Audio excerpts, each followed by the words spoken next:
For real, for real, for real, for real. Shit, let me get my drink.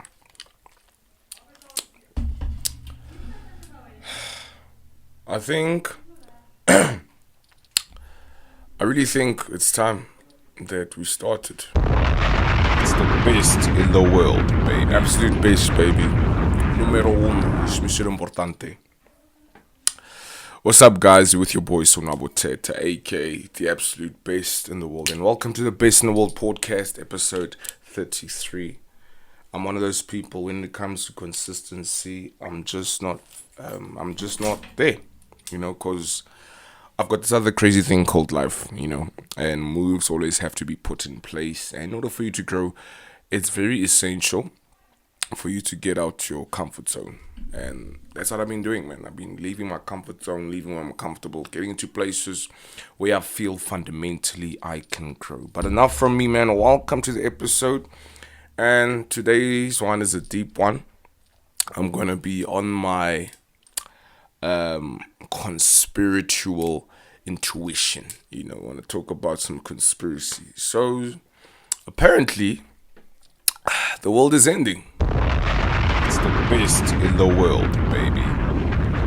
It's ending, and according to a lot of factors are going on around the world. But I want to break it down to you in very simple factors. So a group of scientists, right, moved the doomsday clock. There's other clock they call the doomsday clock, and across the last 50 years, it's been moved around. And always doomsday is always considered as midnight.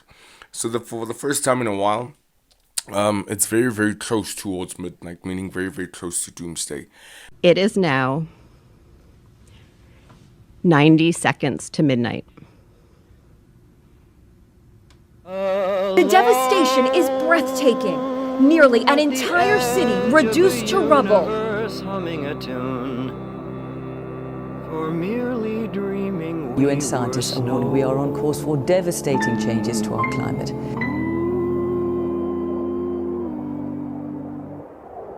A siren sound. We'd be heading toward World War III. Like the goddess Russia who has the biggest nuclear arsenal in the world. They are worried the invasion of Ukraine could lead to nuclear war. And in today's video, I will tell you exactly why we are doomed. Make it right. And this was a clock compiled by scientists and various experts within certain fields. And this clock had me questioning a few things, because I once hopped on TikTok Live the other day, and I was chopping it up with a group of people and telling me that the world is ending because of certain events, potential nuclear warfare, climatic instability, and just overall morale of humanity as well as religious factors. So I want to jump into the most obvious. We all know right now what's going on in the world. As it stands, we have two active wars, right? Two active wars. And ironically, those wars are based in the Ukrainian war. It's been happening for the last 2 years. And the most recent one, I did a video on it about it, the war in Palestine and Israel. And one thing I've seen about this, man, is that there's a lot going on. And I don't think some people take it as serious as they can. For example, the situation in Palestine is getting stretched out to a point whereby Iran, the Islamic Republic of Iran, that has always sided with Gaza and the Palestinians, and they've been supplying weapons to Hamas, right? And all that warfare to bring down Israel. And it's a very tumultuous war where there are a high number of deaths. So like a lot of people are, losing their lives. Some innocent children, some innocent civilians. And also on the Israeli side, 1,000 and something people got killed, and Hamas still has a few hostages. And as well as the situation in Ukraine and Russia, Putin is just trying to, quote unquote, protect Russia because Ukraine was on the verge of joining NATO, which is an alliance spearheaded by the United States government in regards to keeping a pact with nations around the world, which entails whenever there's a war, you have my back and I have yours. And Russia being a fundamental enemy, quote unquote enemy, of the United States for the last, I'd say, 70 years. During the Cold War, they've been at war in terms of their values, and there were multiple potential threats of nuclear warfare in the last decade, I would say. You see what's happening in North Korea, Kim Jong Un with the nuclear weapons testing. We've seen Putin's nuclear arsenal as well, right? So it's basically saying that all of these world leaders have got a button that can literally create all-out warfare, and this is all done by man-made facets, right? Man-made facets. They're the ones who created all of these weapons and these wars because of specific values, right? However, there's another string attached to it. So now we're done with the political side. You may have heard about El Nino more recently, and that's because meteorologists believe that one may be coming. But what does that mean for you, and should you be concerned? An El Nino is effectively the decreasing of trade winds from east to west, which reduces the amount of warmer water carried across the Pacific Ocean towards Asia. This change in weather patterns can have devastating effects. Areas like Peru could have severe floods like they did in the El Nino years of 1997 to 1998. 250,000 people were displaced from their homes due to those devastating floods. In North America, the northern states and Canada warmer and drier, and the more southern states much more wet and colder. But even more devastating effects can occur for Asia and Australia. Drier conditions can happen in those areas, causing massive extended droughts, where famine has been recorded in India in previous El Nino years, and it could delay monsoon season in Australia, which could cause continent-wide brush fires all across Australia. Granted, there are strengths of the El Nino effect, so it could be more mild, but with El Nino potentially looming this summer, it's something to keep in mind and to look out for. You're going to go with the climatic side. If you stay in South Africa, particularly the Gauteng region, have you not noticed the inconsistencies of weather? Especially right now that we're in summer, there's some days that are cold, some days that are quite rainy, and some days that are extremely hot. This is because of an event called El Nino, right?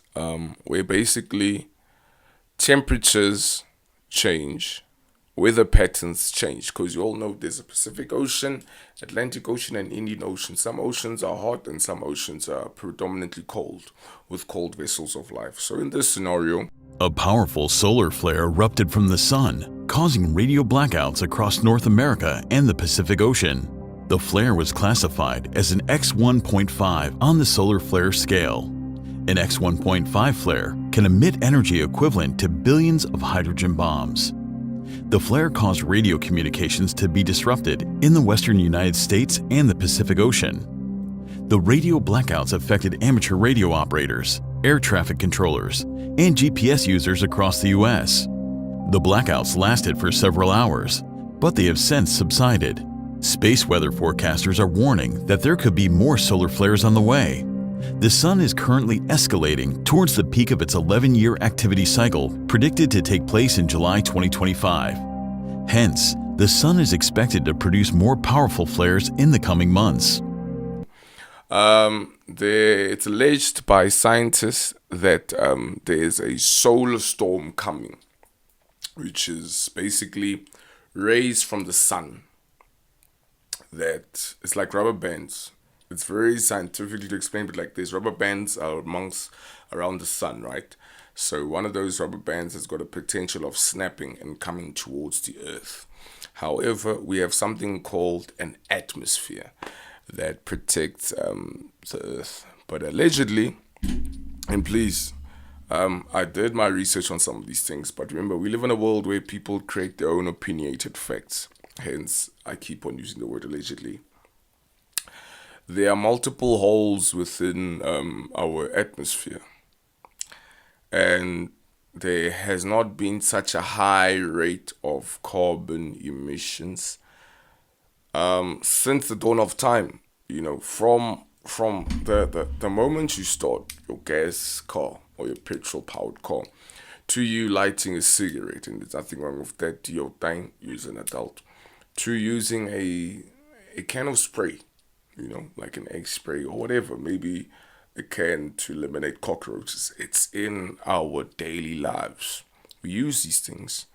And it is said that every time you use a canister or light a cigarette or an engine running, it creates smoke or gases that tear upon the atmosphere and creates holes in the atmosphere. And the atmosphere is a layer of gases that protects the world.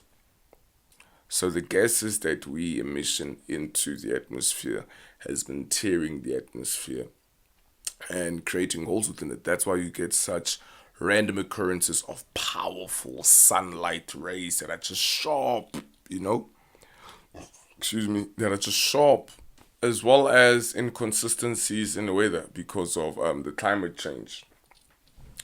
The icebergs in Antarctica are melting at a rapid rate, which symbolically could mean that the whole of the world could be underwater. Because remember, the whole world is 70% water, and some of that water is frozen.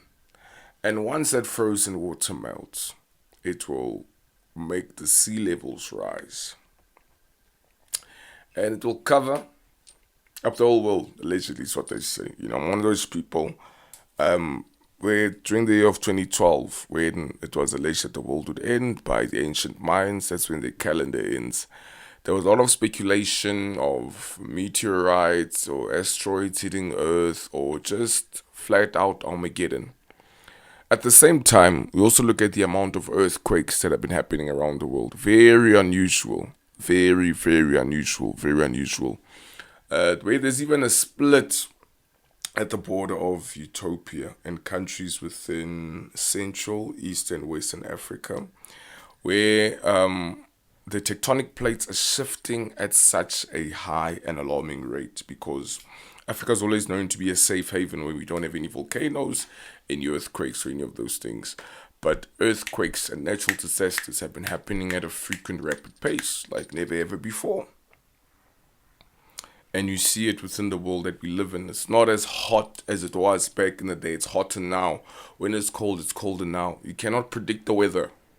It's summer for 2 hours, winter for 2 hours, and then it rains all day and night.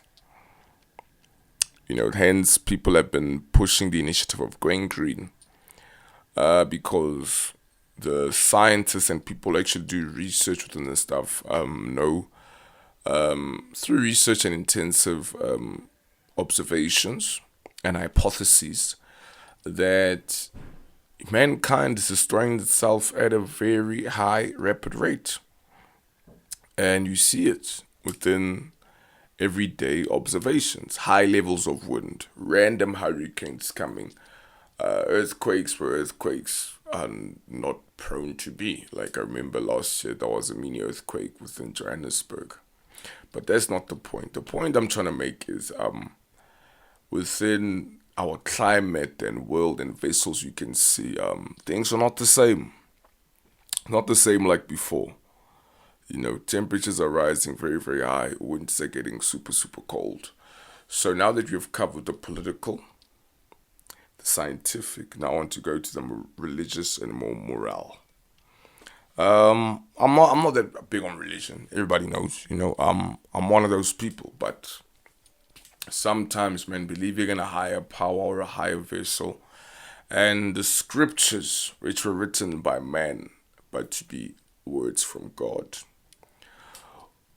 are said that, particularly in chapters such as Revelations, and all my Christian people out there, please excuse my French if I'm going off ramp or misquoting anything, but signs of the end of the world would be seen by certain events of consistent natural disasters.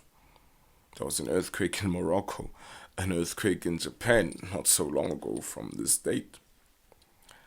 And the levels of morality, how much crime or sadistic things do we see within our communities at days like this.